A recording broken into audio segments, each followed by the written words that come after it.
Ya, ini kita lanjutin ya untuk sektor selanjutnya itu berarti hari Jumat sampai ke kalau nggak salah ke properti ya. Ya. Oke, kita lihat ya. Ini kalau untuk properti pergerakan naiknya itu sudah lumayan lah ya, lumayan dari sejak dari April ya, April atau Maret ya, Maret 2023 sampai hari ini. Jadi bukan sampai hari ini sih, maksudnya sampai kapan ya? Sampai sekitar Julian ya. Julian kemudian dia sideways ya. Apa yang mau kita lihat di situ? Memang udah ada kenaikan. Jadi udah ada price in lah untuk si propertinya. Nah, sekarang posisinya adalah di daerah sideways. Apakah nanti properti masih bisa lanjut naik atau tidak? Ya, ini yang sedang kita tunggu kan. Nah, teman-teman jadi tinggal lihat ke beberapa properti yang mungkin menjadi incaran teman-teman. Jadi ada beberapa yang saya catat di sini kayak misalnya DILD ya.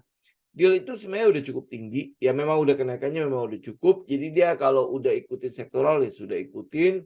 Kemudian teman-teman juga bisa lihat kayak bangsanya APLN, terus habis itu Alam Sutra.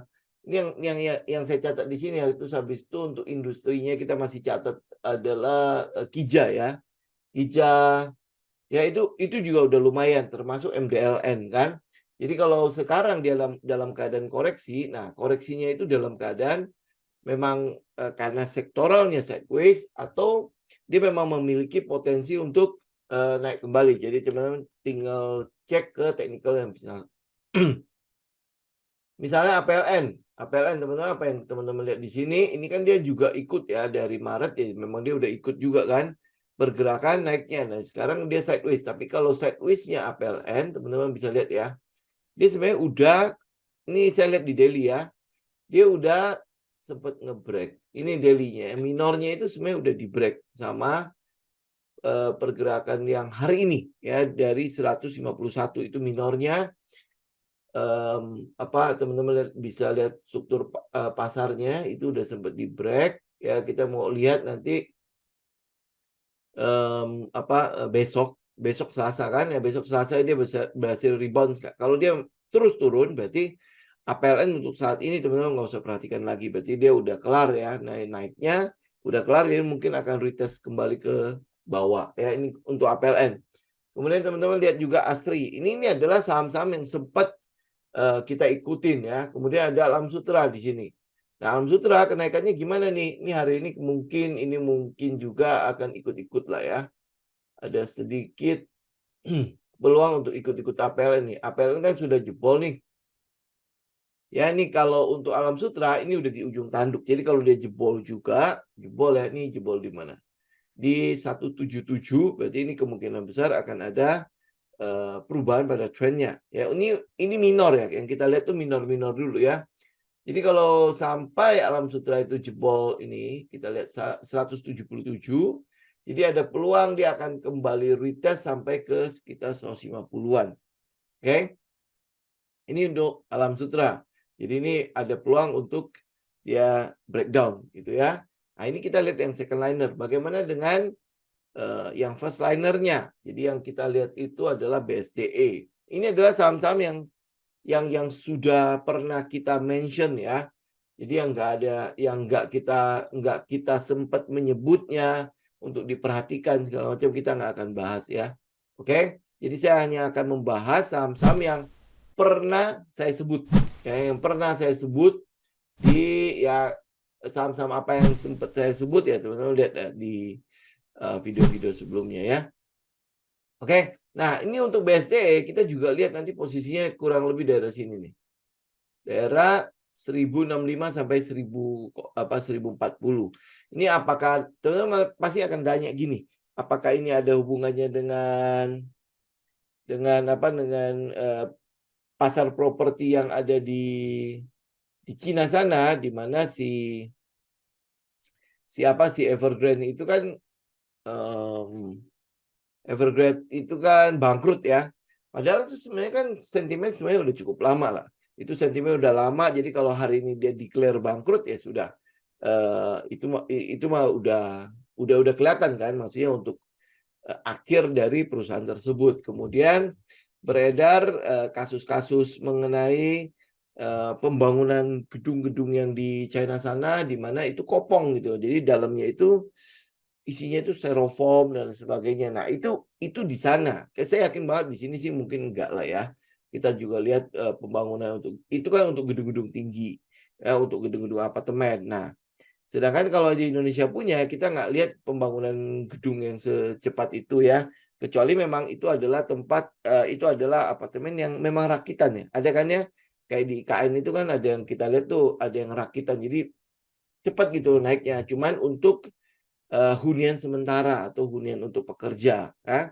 Nah, apakah ini teknik yang untuk hunian pekerja sementara itu dipakai menjadi gedung-gedung apartemen yang buat dihuni permanen? Nah, kita nggak tahu ya, tetapi itu di sana, ya di China sana. Nah, bagaimana dengan yang di Indonesia?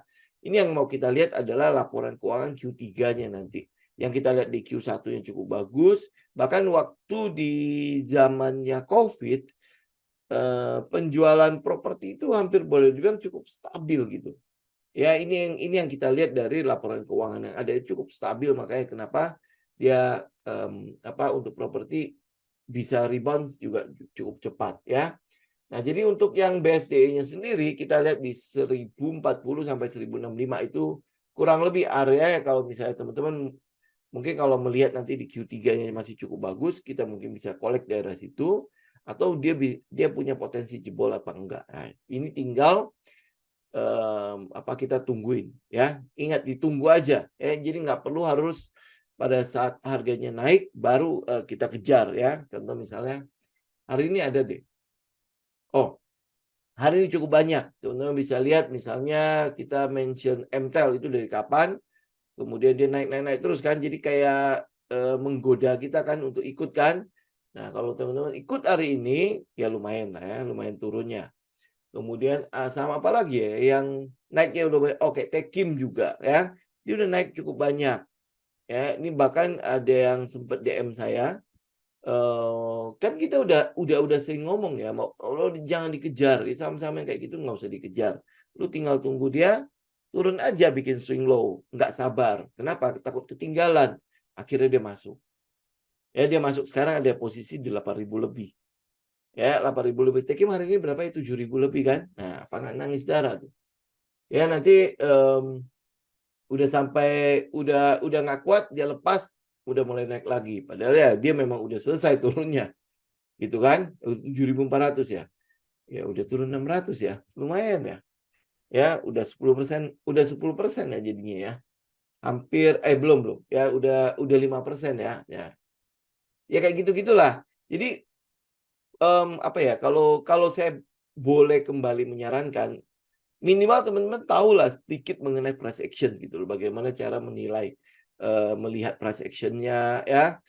Teman-teman udah lihat dia udah harganya udah sedang bergerak begitu tingginya, ya itu udah jangan dikejar gitu loh, nggak usah dikejar. Bagaimana nanti dia kayak, saham yang tidak pernah turun itu ya, bagaimana dia seperti itu? Ya sudah, itu juga saham berapa banyak sih gitu loh dari mungkin 800 atau 900 saham yang ada di Bursa Efek Indonesia, berapa banyak yang seperti itu. Ya, kalau lu mau cari yang kayak gitu, harus cukup banyak, baru lu boleh ngejar-ngejar yang kayak gitu. Tetapi kalau misalnya dia cuma nongolnya setahun 2 kali, ya udah jangan diliatin lah. Ya nggak usah dipusingin gitu loh. Kalau dia tinggalin kita, ya sudah tinggal cari bus yang lain loh. Gitu loh. Jadi jangan hanya karena 1, 2 saham dari sekian ratus saham, maka lu merasa bahwa, oh kayak gini nih setup yang harus gue cari. Ya iya, kalau memang lu mau setup seperti itu, ya sudah, lu tunggu aja mungkin setahun paling sekali 2 kali. Gitu. Jadi lu trading ya setahun ya sekali 2 kali gitu loh. Ya tinggal pilihan aja ke teman-teman gitu loh. Jadi dengan kata lain gini deh, minimal teman-teman punya data lah ya, minimal teman-teman pegang sesuatu gitu loh. Jadi untuk melihat sebuah pergerakan, lu analisa sedikit gitu. Jadi jangan cuma tergopoh-gopoh masuk ke dalam sebuah saham hanya karena emosi. Ya, saya ingat satu ini ya,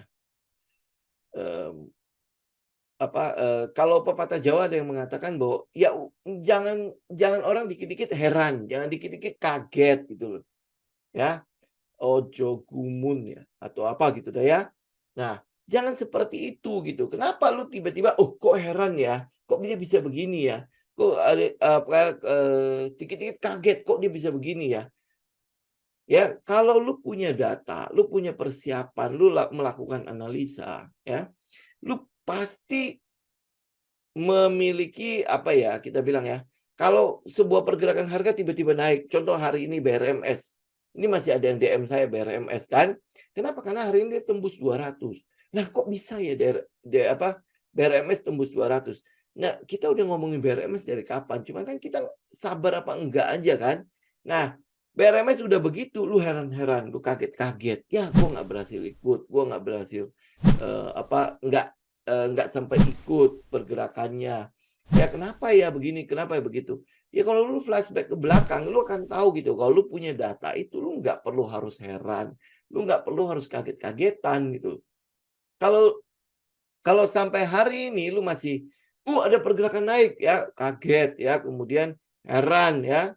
Nah ya udah ini tandanya lu mulailah berhenti sebentar di trading ya, nggak usah jangan buka posisi apapun dulu, minimal belajar gitu. Minimal belajar, karena kalau enggak, maka, pada saat, kok begini, kok begitu?" Jadi akhirnya nanti lu akan mengandalkan emosi lu untuk melakukan trading. Nah, saat emosi lu yang lu pakai, hasilnya itu nggak ada yang bagus. Beneran teman-teman, ini saya ngomongin sekali lagi. Beneran kalau lu udah pakai emosi di dalam menangani apapun dalam hidup lu, itu hasilnya nggak ada yang pas. Gitu. Ini misalnya contoh hari ini saya jujur saya capek sekali, ya. Mmm, jangan lu pakai itu untuk analisa. Pada saat lu lagi capek-capeknya, lu pakai itu analisa, hasilnya itu nggak akan terlalu bagus. Yang harusnya lu lihat malah nggak kelihatan. Yang harusnya lu kebaca malah salah baca, gitu ya. Jadi jangan sampai menggunakan emosi, minimal punya datanya, pakai data. Makanya kenapa teman-teman kalau lihat alur kita analisa ya, itu cukup panjang. Ya, memang oke kelihatan cukup panjang, tetapi alur itu gunanya apa? Untuk kita melakukan cross checking gitu. Ada yang salah nggak ya? Kira-kira apa yang gua lakukan sekarang, itu sudah mengesampingkan resiko yang besar-besar belum? Ya kenapa? Karena itu penting gitu loh. Buat kita itu manajemen risiko itu jauh lebih penting dibandingkan dengan lu silau dengan, reward-nya. Karena reward itu belum pasti. Reward itu belum pasti, sedangkan yang namanya risiko itu udah di depan mata. Gitu ya. Karena itulah makanya mumpung indeks harga saham gabungan saat ini dalam keadaan sideways, sembari menunggu nih laporan keuangan gimana cuaca-cuaca ke depannya ya, dan kebetulan lagi seasonal di Agustus memang tidak terlalu bagus. Ini mungkin jadi sebuah kesempatan kita untuk melakukan apa ya, refleksi gitu loh. Apa yang sudah lu lakukan dalam trading? Apakah lu udah cukup banyak berhasil belum dengan setup lu saat ini? Kalau belum, apa sih yang salah? Nah, udah koreksi dari sekarang. Bukan saat market lagi sepi, lu hajar terus gitu kan. Nah, market sepi itu tujuannya adalah untuk ya minimal ada peningkatan lah dalam diri lu gitu kan. Mumpung sepi, apa sih yang bisa gue pelajari ya dari kesalahan-kesalahan yang sudah saya lakukan sebelumnya. Gitu, ya. Oke? Itu aja. Kalau yang lain-lain tuh gampang teman-teman mau lihat, oh lu mau pinter teknikal banyak, ya banyak sekali bahan-bahan yang bisa lu pelajari. Itu udah terbuka kok itu gratisan banyak. Lu mau pinter dalam hal fundamental, banyak teman-teman bisa cek di YouTube yang manapun gitu ya. Itu banyak banget yang bisa lu pelajari. Ya, tetapi yang namanya emosi, psikologi, ini yang nggak bisa lu pelajari di market. Ya, maksudnya di ini ya, gratisan di YouTube dan lain sebagainya. Bahkan gue ngoceh lu setiap hari pun percuma, gitu. Kalau lu sendiri tidak mau belajar dari kesalahan-kesalahan yang ada, gitu. Itu psikologinya. Makanya kan, kenapa dikatakan, jadi orang itu jangan dikit-dikit heran, ya dikit-dikit, "Wah, kok dia bisa begitu ya? Oh, udah kejadian baru, nah, ini orang kan dulu bocah yang gue lihat," gitu kan, "hari ini kok dia jadi begini ya?" Baru terheran-heran. Nah, kalau lu telusuri, itu dia udah berjuang dari gimana, kerja kerasnya seperti apa, hari ini jadi segini, ya wajar lah, gitu kan. Yang heran itu adalah karena lu nggak melihat prosesnya. Ya makanya oh kaget. Ya loh kok dia jadi begitu. Ya lu lihat dong prosesnya. Ya banyak saham-saham yang dia beggar segala macam, dia melewati proses. Nah, proses ini tinggal lu analisa, ya tinggal lu telitiin. Nah, tinggal ini ada sesuatu nggak sih yang bisa gue lihat dari sini, ya sebelum dia jadi beggar gitu.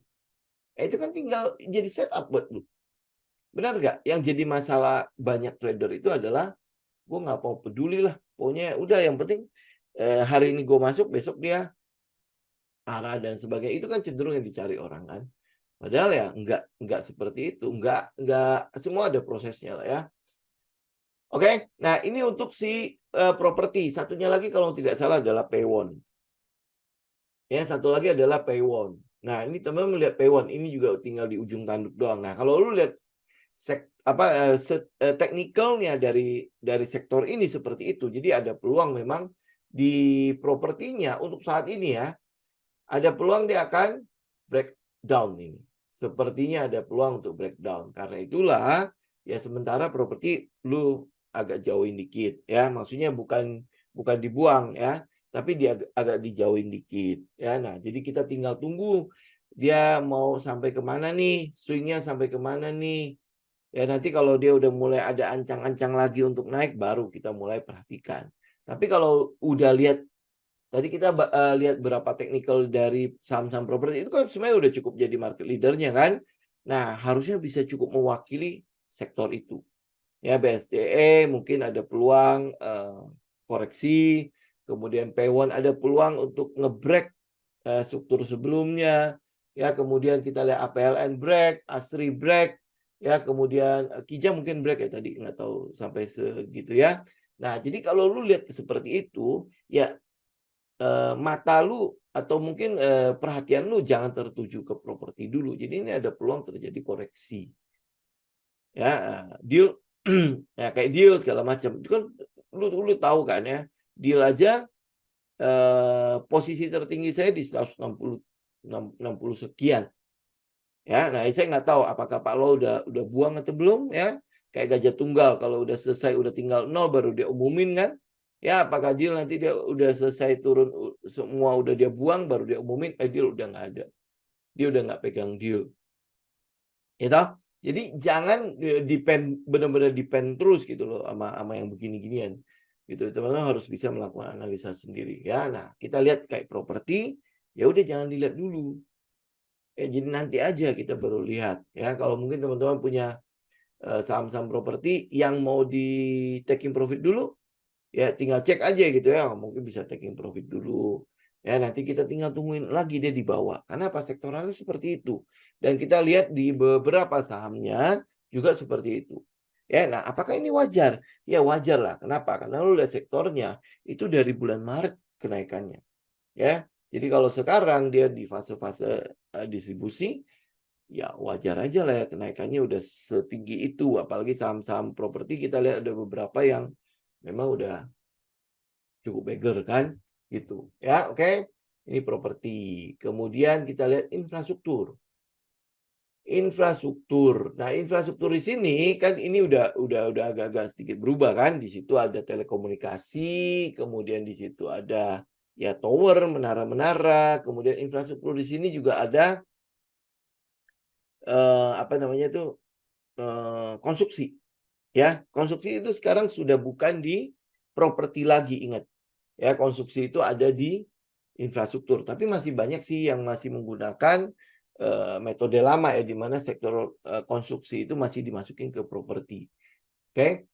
Nah, jadi kalau teman-teman lihat dari sektornya, pergerakan sektornya, ini kan sudah ada kenaikan, kemudian dia udah sempat kayak bikin flag gitu ya, kayak continuation pattern, kemudian naik kembali. Nah, naiknya teman-teman tinggal lihat ya. Ini ada beberapa struktur yang mungkin di break. Oh, belum di break ya. Ini baru. Ini ada topnya, kemudian nanti di sini ada topnya satu lagi di daerah 890 itu ada topnya. Kemudian saat ini 880 itu ada topnya. Nah, teman-teman lihat ya, apakah ini akan bikin double top? Kemudian dia akan turun dulu, baru naik lagi. Karena trendnya kita lihat di infrastruktur masih cukup oke. Ya. Nah, kalau pergerakannya masih cukup oke, berarti secara sektor dia ada peluang untuk nge-swing dulu nih, swing low. Jadi setelah kotak ini, box ini, sorry. Ya, box ini, jadi setelah box ini dia break, ini mungkin ada peluang untuk dia retest boxnya kan. Ya, jadi ada peluang dia mungkin akan turun dulu ke sini, baru mulai naik lagi. Ya, oke. Atau mungkin juga, karena ini adalah area resisten. Nih, kotak ini kan adalah area resisten. Ya kan? Ya, nah, bisa aja dia build up dulu di sini. Jadi setelah box ke box lagi. Ini box yang ini, kemudian dia bisa aja box yang ini, baru habis itu naik kembali. Nah, kalau udah lihat begini, kira-kira ada peluang apa di infrastruktur? Ada katalis apa di infrastruktur yang sedang ditunggu oleh saham-saham di dalamnya? Karena ini udah turun lumayan jauh loh. Ya, jadi dari atas ya dia sudah sempat dipopok gitu sampai ke bawah. Ini penurunannya terjadi sejak Agustus 2022. Nah, berarti kan ini udah genap setahun lah ya. Setahun setelah penurunan, kemudian dia sempat sideways, kemudian ini sebenarnya udah tinggal tunggu nge-break doang. Ya, tunggu nge-break di daerah 880 sampai 860. Nah, ada peluang apa ya di sini ya? Ya, ada peluang apa? Jadi, nah ini mumpung dia masih di daerah resisten, kita cari nih. Cari katalis apa yang mendasari pergerakan dari si infrastruktur ini. Ya, kan kita udah tahu ya di infrastruktur itu ada konstruksi, ada telekomunikasi, ya. Infrastruktur ada apa lagi? Ya, teman-teman cek lagi di situ. Tapi ini dua sektor yang menjadi sektor yang cukup besar. Ya, berarti di komunikasi ada juga tower kan di situ kan. Nah, jadi kalau teman-teman lihat dari infrastruktur sendiri, kita ada beberapa. Ya, satu adalah ACST. Ya, ACST hari ini turun. Lihat nggak? Bukan yang ini. Oh ya, yang ini. Hari ini turun, oke? Nah, jadi kalau teman-teman lihat ACST, nah ini juga jadi pelajaran kan? Ini kan dia naik lumayan tinggi. Naik lumayan tinggi. Kemudian apa yang lu lakukan? Lu kejar. Padahal kita aja, ya posisi saya aja udah sekitar 20% lebih sebelum dia turun hari ini. Hari ini turun berapa? Lumayan gede loh. Hari ini turun sama hampir 6%. Ya, volume gede nggak? Oh, volumenya lumayan ya. Nah, dia turun setinggi itu. Coba teman-teman bayangkan. Ya, ini naik udah lumayan. Padahal kita ngambilnya dari sini kan. Ya saya nggak tahu teman-teman ngambil daerah mana ya, tapi itu money spotnya di situ. Ya, kemudian dia sempat naik, kemudian sempat turun. Turun ini aja, ini banyak yang nggak sabar loh. Padahal kita tahu bahwa di price action, ini turunnya volumenya kecil. Volumenya kecil, kemudian candle juga lumayan kecil-kecil gitu kan. Tetapi kan semua orang beranggapan, ya semua orang beranggapan, terutama retail-retail lah ya. Kalau dia udah naik dan dia turun, nah itu udah selesai trendnya. Ini harusnya udah keluar. Kemudian dia naik kembali, jauh lebih tinggi daripada sebelumnya. Nah, kemudian dikejar lagi. Ya, ya ini makanya saya ya kayak gitu-gitu udah lah ya. Teman-teman udah sering saya omongin lah ya. Ya. Nah, kemudian teman-teman lihat ini adalah daerah resisten. Oke, jadi setelah kenaikan kemarin itu udah kena resisten. Memang udah break. Ya, memang udah break. Memang sudah ada close di atas resisten tersebut. Jadi kalau teman-teman yang di IG ya, teman-teman bisa garis trendline di situ. Teman-teman akan lihat bahwa oh dia udah di break ya. Nah, nge-break itu kan saya udah katakan kan, lu kalau misalnya cuma ngandelin satu candle untuk close memang tidak terlalu aman-aman sekali ya. Kita udah sering lihat lah, nge-break false kemudian turun kan. Nah, lu tungguin beberapa candle dia bisa nge-break di atas. Ya, udah di break di atas resisten, nah baru kita bisa agak tenang ya untuk ngikutin pergerakannya. Nah, hari ini gimana? Hari ini orang pasti akan mulai ngomong nih. Di situ ada namanya bearish engulfing. Bearish engulfing itu dengan satu candle momentum yang begitu besarnya. Ya, begitu besarnya. Berarti ini tandanya apa? Tandanya dia akan koreksi. Ini kelihatannya akan selesai nih trend. Oke? Ya, nah kalau lu tahu market structure, ya kemudian lu lihat ya keseluruhannya lah ya si ACST ya, maka lu akan tahu nanti dia akan ada swing low. Dia akan ada swing low-nya. Nah, swing low-nya agar dia batal gimana? Pergerakan trend ini tetap utuh gimana? Ya, jangan sampai turun sampai ke bawah 134. Gitu, ya. Nah, terus habis itu nih saya coba kasih teman-teman lihat lebih utuh ya. Nah, kalau lihat gede ya, maka teman-teman akan mulai tahu bahwa di sini dia ngapain. Ya, itu akan ada daerah-daerah yang mungkin akan membentuk LPS gitu ya, terus naik gitu. Tidak, ini ACST. Kemudian lu cek datanya juga. ACST ini sudah berubah belum dibandingkan mungkin di 2 tahun yang lalu, setahun yang lalu. Karena ACST ini adalah salah satu saham yang potensi turnaround. Ya, potensi yang tadinya memang jelek banget, asli jelek sekali gitu ya. Nah, itu artinya dia sebelum jadi cucu atau jadi anak. Ya, sebelum diakuisisi maksudnya. Nah, jadi ya teman-teman cek lagi posisinya ACST. Jadi ada datanya. Ada datanya, jadi nggak kaget gitu. Nanti tiba-tiba dia naik, tiba-tiba dia turun. Ya, ini kenapa? Ya, pada saat dia turun kabur. Ya, mungkin pada saat dia naik kencang gitu, lu beli di sini, beli di atas, beli di pucuk, kemudian dia turun. Lah, kok turun 6% ya? Ya, nah terus habis itu nanti lu analisa begini lagi. Oh, kemarin kan kata Ko Budi kan begini ya. Oh, dia cari swing low. Oh, ya udah nggak apa-apa kalau gitu gue tahan aja. Coba lu masuknya di mana? Lu masuknya di pucuk kan. Ya, lu masuknya di pucuk kan, ya. Apa yang mau dicari swing low-nya? Ya, nah, terus habis itu dia turun terus. Kalau iya dia nggak jebol, benar-benar swing low. Kalau dia nggak swing low, apa yang lu akan lakukan? Gitu. Ya, jadi kalau saya, metode saya selalu nunggu di halte kan. Haltenya lu mesti jelas. Baru lu bisa bilang, oh oke, ini stop loss-nya di mana. Ya, tapi kalau lu haltenya selalu di pucuk-pucuk, gimana ya? Ya, nanti dia cari swing low, lu nggak tahan, lu keluar, swing low-nya udah dapet, ya dia naik lagi. Lu sebenarnya nge-short atau nge-long gitu. Ya, kalau kalau di indeks kan nggak ada short ya. Jadi ya jangan melakukan itu. Itu teknik untuk short kali ya yang lu pakai. Ya, jadi ya udah lu mulai gantilah tekniknya. Ya. Ya, kalau tekniknya memang itu dipakai buat short ya sudah short aja, jangan dipakai buat long. Pasti nggak ketemu. Nanti lu ketemunya adalah lu belinya di pucuk-pucuk terus. Ya, nanti dia udah swing low, lu taking profit. Padahal itu lu cut loss gitu. Ya gitulah ya. Oke. Saya masih agak terheran-heran sih. Udah diomongin tiap hari tetap aja diulangi. Yang itu loh, yang masalah itu yang saya nggak masalah teman-teman DM. Tapi dengan begitu kan saya tahu gitu ya. Ini kok nggak berubah-ubah ini orang gitu. Ya cuma gitu doang gitu. Jadi kalau nggak mau berubah ya sudah lebih baik jangan trading beneran gitu loh. Ya beneran, jangan trading gitu loh. Stop aja. Memang ini market bukan punya saya. Saya nggak punya hak buat nyuruh teman-teman berhenti gitu ya. Modal juga lu punya sendiri kan. Tetapi saya kok merasa gimana ya? Sayang gitu loh. Lu daripada uang lu sumbangin ke pasar mulu, lu mendingan ngajak keluarga lu pergi makan enak deh. Beneran. Gitu loh daripada masuk loss lagi. Karena apa ya? Seringkali ya ini kayak saham-saham kalau misalnya dia belum kenceng gitu ya, dia nggak masuk.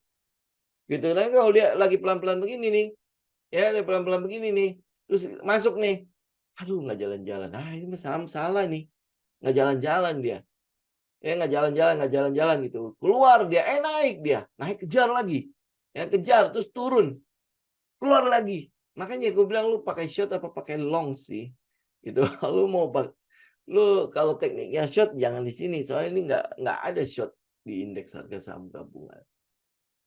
Ya, oke. Ini ACST. Jadi teman-teman tinggal tunggu swing low-nya yang sering saya bilang LPS-nya. Kemudian ada saham namanya Adikarya. Ya, ini Adikarya memang ya sentimen negatifnya lumayan banyak lah. Buat teman-teman yang nggak terlalu nggak terlalu kuat-kuat banget sama jantungnya nggak usah ikutan yang ini. Ya, ya negatifnya ya pasti kenceng lah. Saudara-saudara kayak WSKT, Wika, utangnya kan gede-gede ya. Ya, jadi ya kalau empat-empatan ya pasti ya. Belum lagi soal RLT. Kemarin bilang tanggal 26, sekarang pindah ke tanggal 30. Ya, nanti pindah lagi enggak, ya kalau diulur terus ya lumayan negatif kan jadinya kan pergerakannya gitu loh. Ya, nah terus habis itu penurunan harganya itu masih masih mungkin saja terjadi turun lagi.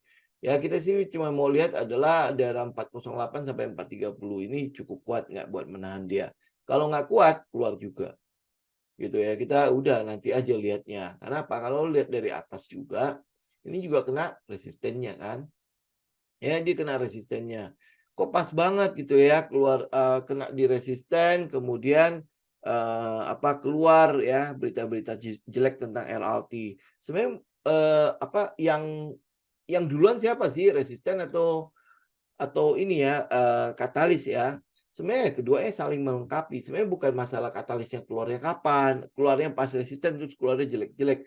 Enggak juga. Makanya nanti kalau kita ikutin datanya, waktu kita ikut si Adi, yang kita ikut kan RLT kan.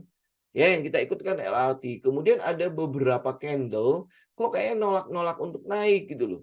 Ya, nolak-nolak untuk naik. Teman-teman kalau ikutin kita, pasti teman-teman juga pasti dengar lah ya. Jangan-jangan ada sesuatu yang jelek nih. Kan saya ngomongnya begitu ya. Ya, jangan-jangan ada sesuatu yang berkaitan dengan si RLT dan itu jelek.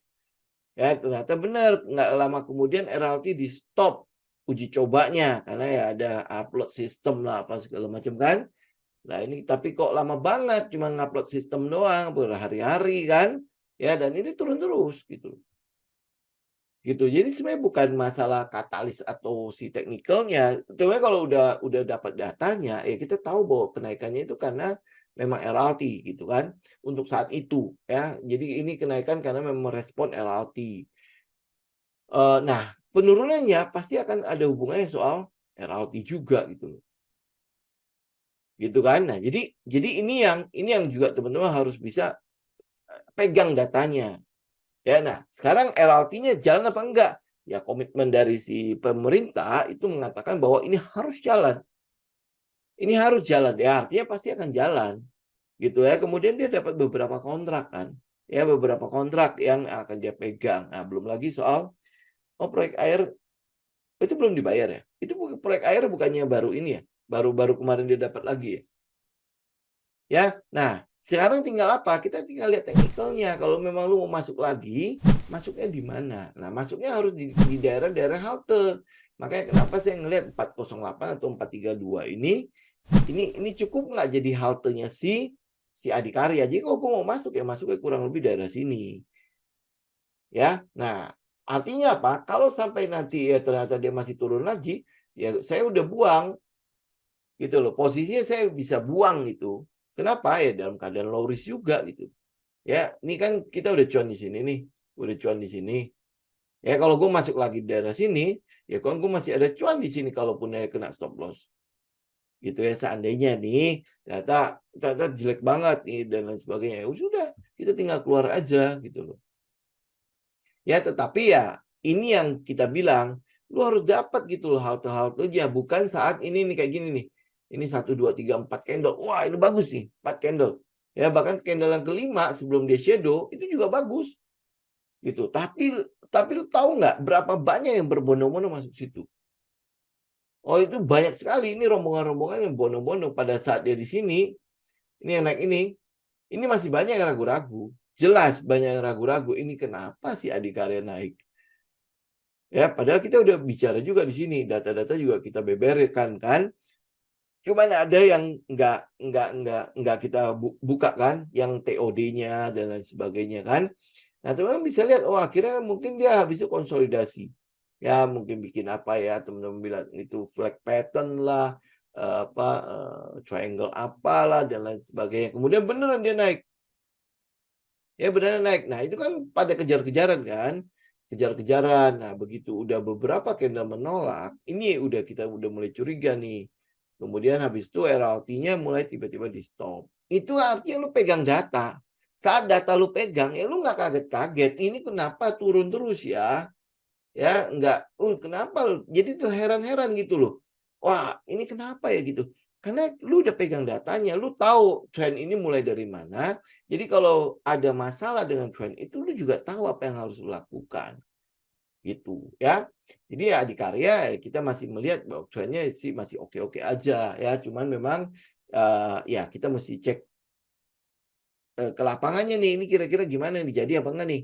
Karena kan harusnya tanggal 26 nih peresmian. Nah, peresmian diundur lagi jadi tanggal 30, berarti masih 9 hari lagi kan? Nah, ini kurang lebih akan seperti apa pergerakannya.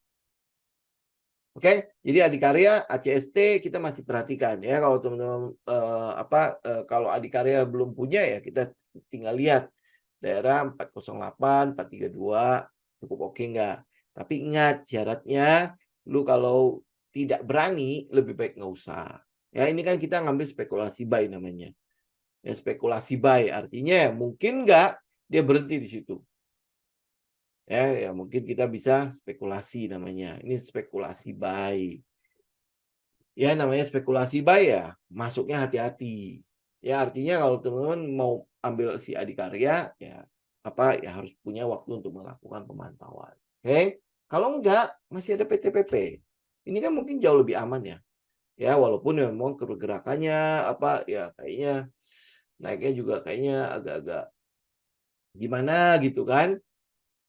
Ya, nah ini teman-teman lihat ya, si PTPP ini kan pergerakannya, ini udah swing low-nya sih udah dapet ya swing low-nya. Jadi swing low-nya daerah sini, daerah 530 ini untuk PTPP. Memang untuk katalis PTPP ya nggak banyak.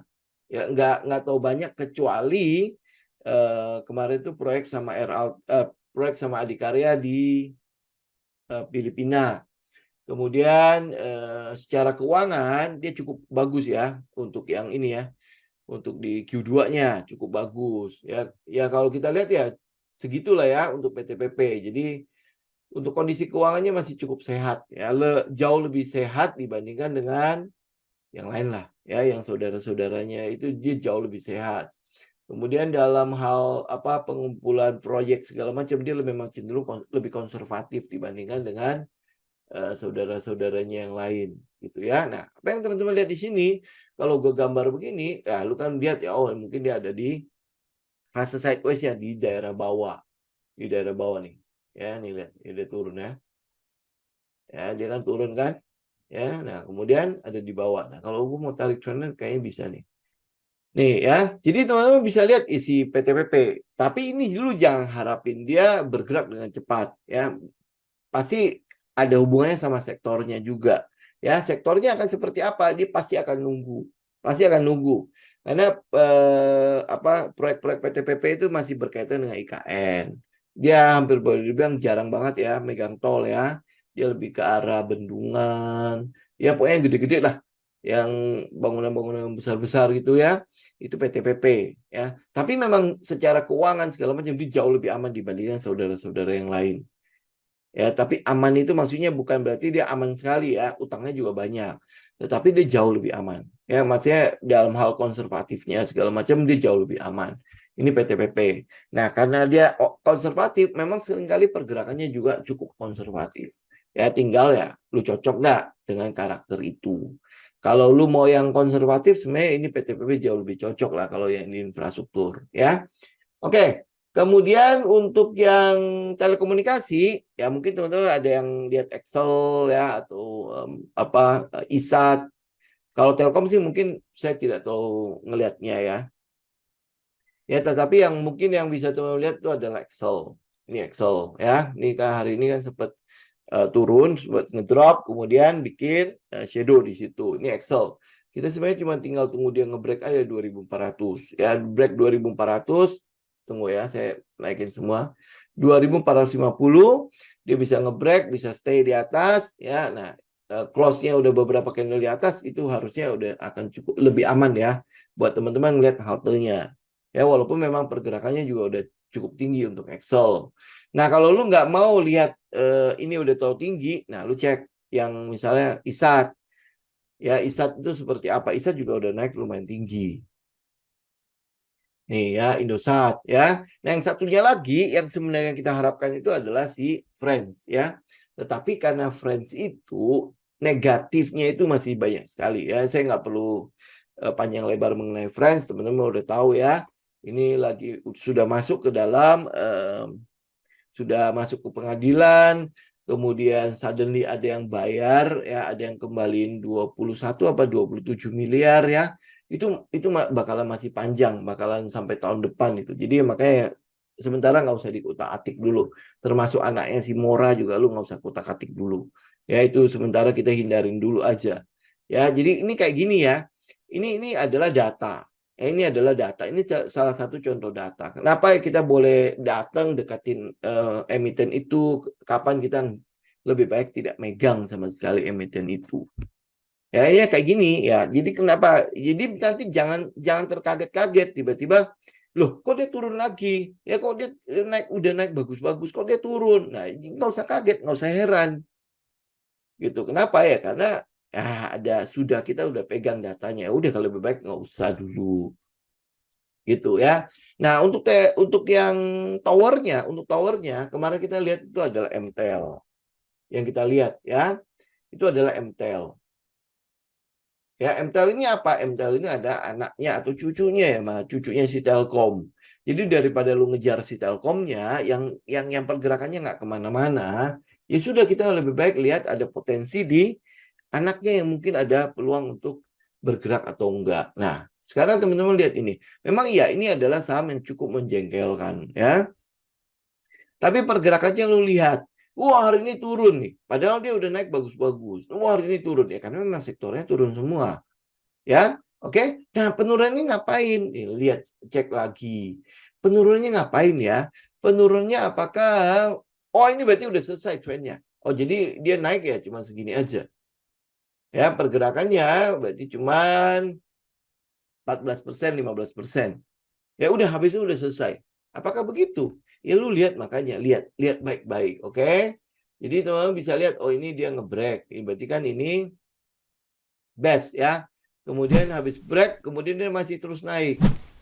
Ya, pergerakan naiknya. Ini kan sama yang saya posting di grup tele kan. Oh, pelan-pelan nih, disayat-sayat nih. Lu ikut nggak? Oh, saham ini menjengkelkan. Nggak mau gua. Ya, lu ikut nggak? Naik lagi. Enggak ah. Saham ini kayaknya sing-sing nipu kan. Ya, dia naik lagi. Ya, nah masih itu. Tapi udah mulai ragu-ragu nih. Jangan-jangan gitu kan. Dia naik lagi. Kemudian habis itu jebret. Nah, lu ikut. Itu kan sering gitu ya. Ya, nah hari ini dia turun, lalu dipucuk lagi. Ya, nah sering gitu kan, ya, lu dipucuk lagi. Kemudian apa yang lu lakukan? Waduh, hari ini turun berapa? Hari ini turun 3,3%. Oke, hari ini turun 3,3%. Apa yang harus lu lakukan? Oh, jangan-jangan lu udah keluar. Ya, jangan-jangan lu udah keluar. Nah, apa yang kita lihat di sini? Ya, sebenarnya dia sedang mencari swing low lagi. Ya kan? Dari bawah nge-swing ya, nge-swing ke atas ada high-nya kan. Kemudian turun. Ini kan dia membentuk box ya, box yang kemarin sempat saya mention di sekitar money spot-nya. Kemudian dia naik trend, berarti kan dia nge-break bos. Ya, breakout dari bos dan dia memang belum sempat retest. Ya, jadi kalau dia nanti retest, ini sebenarnya akan menguatkan pergerakannya. Nah, pada saat dia retest, teman-teman lihat deh, box itu plus trend line. Box plus trend line. Ya ampun, ini trend line. Ya. Box plus trend line. Ini jangan-jangan dia mau retest ke trend line. Lihat deh. Ya, lihat deh rekomendasi orang-orang kalau dia retest seperti apa. Ya, nah, pada saat dia retest, ini kan candle gede banget ya. Candle besar banget, ini menakutkan sekali. Ya, ayo. Nah, ini Pak Peter udah lihat. Nah, volumenya kecil. Ya, volumenya kecil. Jadi besok mungkin dia masih akan turun lagi. Ya, masih ada peluang dia akan turun lagi. Teman-teman lihat volumenya mengecil terus nggak? Ya, nah mengecil sampai ke box itu. Nah, di box itu lu lihat deh. Ini saya keluarin moving average-nya juga. Di situ EMA 200. Ya, di situ berkumpul nanti EMA 20, EMA 50. Box, ya box berarti resisten ya. Kemudian ada trend line. Apa nggak kuat itu? Kalau sampai dijebol ya kita tahu di situ gua harus keluar. Masa sekuat itu aja jebol ya berarti kan gua harus keluar. Kalau enggak, ini adalah daerah yang gua mau lihatin. Gitu ya. Memang menjengkelkan pergerakannya. Tetapi kalau lu tahu, lu bisa memantau pergerakan harganya, kan lu jadi tahu ya, oh gimana nge-swing-nya. Jadi kita ngikutin gelombangnya. Jadi nggak kaget gitu. Turun. Kenapa ini? Ya hari ini turun nih, MTEL. Karena dia bagus, katanya bagus. Ya iyalah, dia sedang nge-swing. Ya pergerakan harga itu kan nggak tegak lurus begitu. Kalau tegak lurus malah gua akan keluar duluan. Karena dia akan turun tegak lurus juga. Nah, itu udah price action. Itu udah pergerakan harga gitu, ya. Oke, oke, mungkin untuk hari ini saya pikir cukup dulu ya teman-teman ya. Jadi nanti kita masih akan bahas untuk hari Rabu itu di finance, transportasi sama basic material. Basic material itu mungkin ya lebih agak-agak banyak ya. Jaya kita bahas besok ya. Jaya kalau nggak salah di transportasi kan. Kita mau lihat Jaya, segala macam seperti apa. Masih bisa oke nggak ya. Oke. Thank you semuanya untuk hari ini ya. Semoga bermanfaat. Kita ketemu lagi hari Rabu mendatang ya. Oke. Saya izin pamit ya. God bless semua. Thank you.